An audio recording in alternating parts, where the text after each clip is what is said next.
Voltamos a apresentar Revista Justiça.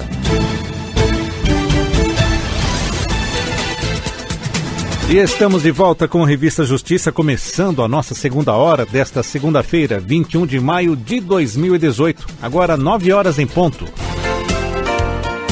Agora no Revista Justiça, Palavra da Semana, com o professor e mestre em língua portuguesa, Elias Santana. Toda segunda-feira, neste mesmo horário, ele está aqui conosco, o professor e mestre da língua portuguesa, Elias Santana, abordando as expressões mais utilizadas pelo mundo jurídico. Vamos analisar o que mais chamou a atenção nos julgamentos e decisões. A ideia é conhecer a fundo sobre a palavra da vez, seus significados e aplicações variadas. Bom dia e seja bem-vindo mais uma vez ao Revista Justiça, professor Elias Santana. Bom dia, Sérgio. Bom dia, ouvintes. Tudo bem? Tudo bem. Professor Elias Santana, a palavra de hoje é princípio, sem acento mesmo, né? Não Isso. Princípio. Isso, exatamente. Então vamos ouvir a citação dessa palavra na voz do ministro do Supremo Tribunal Federal, Edson Fachin, na última semana. Senhora Presidente, eminentes pares, princípio, senhora Presidente, o voto que trago à colação, acolhendo, como não poderia deixar de ser, o bem lançado relatório que foi apresentado pelo eminente ministro Alexandre Moraes. Professor Elias Santana, princípio, o que vem a ser? A palavra princípio, Sérgio, como você mesmo já antecipou a explicação, não é a palavra princípio. Há uma diferença na tonicidade do vocábulo. É derivada do verbo principiar. Na verdade, o ministro Edson Fachin fez uso de uma conjugação do verbo principiar na primeira pessoa do presente do indicativo. Eu principio, tu principias, ele principia. A palavra princípio é um verbo que pode ser facilmente incorporado ao cotidiano, tanto que um dos motivos pelos quais escolhemos essa palavra porque ela pode enriquecer o vocabulário dos nossos ouvintes. Os nossos ouvintes podem utilizá-la com tranquilidade quando quiserem. O que acontece? Princípio significa dar início a, começar, iniciar, abrir. Ou seja, quando se diz que principiou a fala, é porque iniciou a fala. Vamos a alguns exemplos. O ministro principiou o discurso com uma citação de Graciliano Ramos, ou seja, ele iniciou o discurso, ele abriu o discurso, ele começou o discurso. Mas eu posso empregar em outros contextos também, ainda com o mesmo significado. Por exemplo, eu digo assim, Sérgio principia com a letra S, ou seja, o nome Sérgio é iniciado, é encabeçado pela letra S.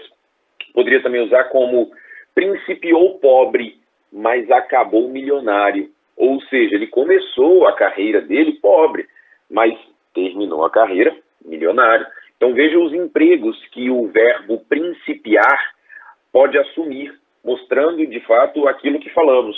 É um vocábulo facilmente incorporado ao cotidiano. Agora vem a curiosidade, Sérgio. O português é uma língua predominantemente flexional. O que significa isso? Boa parte das nossas relações morfossintáticas se dão por meio da flexão, sobretudo nominal e verbal. Por exemplo, eu digo, o menino sábio. Nós sabemos que menino é um substantivo, o concorda com o menino, sábio concorda com o menino, uma concordância nominal. Se eu troco menino por menina, eu preciso fazer a flexão. O menino sábio, a menina sábia. Eu sou obrigado a fazer essa concordância, porque a nossa língua ela é predominantemente flexional, como acontece com outras línguas românicas. De maneira semelhante, nós também temos as flexões associadas ao verbo. Esse primeiro exemplo que dei é um exemplo de concordância nominal. A concordância que artigos, adjetivos, numerais e pronomes estabelecem com substantivo.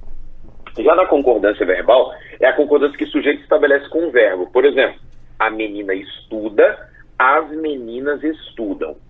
Em outras palavras, o que eu quero dizer, Sérgio, é que o português, repito, é uma língua predominantemente flexional, é uma característica da nossa língua, a propriedade da nossa língua. Só que o português, além de ser flexional, ele também é uma língua tonal. Só para que o nosso ouvinte tenha uma ideia, o fato de o português ser uma língua predominantemente flexional é o que aproxima o português, por exemplo, do espanhol, aproxima o português de outras línguas que são derivadas do latim, por isso são línguas românicas.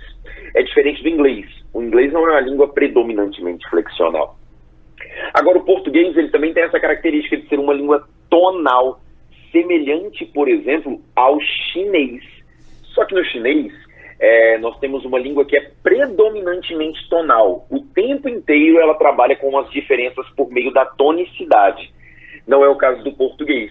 Mas nós temos as características de tonicidade sim. Por exemplo, o que diferencia secretária de secretaria é a tonicidade do vocábulo. O que diferencia principio, o verbo, de princípio, o substantivo, é justamente a tonicidade. Por isso, meu querido Sérgio, há uma importância significativa para o emprego correto dos acentos em nossa língua. E quando eu falo de acentuação gráfica, estou falando de acento agudo e circunflexo. Mais uma curiosidade para os nossos ouvintes.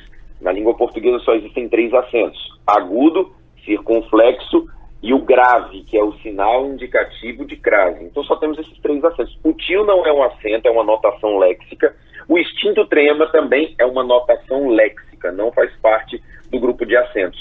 Com ela, com a acentuação gráfica, é possível saber a pronúncia de todas as palavras do nosso idioma. Ou seja, quando o nosso ouvinte estiver se perguntando a pronúncia correta de um determinado vocábulo, observe as regras de acentuação, porque as regras de acentuação vão indicar se aquela palavra é oxítona, paroxítona ou proparoxítona. A acentuação tem um papel primordial em nossa língua.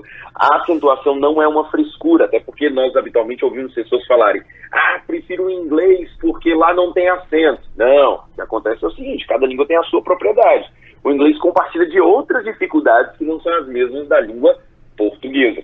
Agora eu digo aos nossos ouvintes que nós, aqui no Brasil, temos um desafio, que é a pronúncia de nomes próprios. Até porque em muitas oportunidades, o registro de um indivíduo, o nome dele no cartório, não é feito com o devido acento. Às vezes porque os próprios familiares não desejam empregar o acento.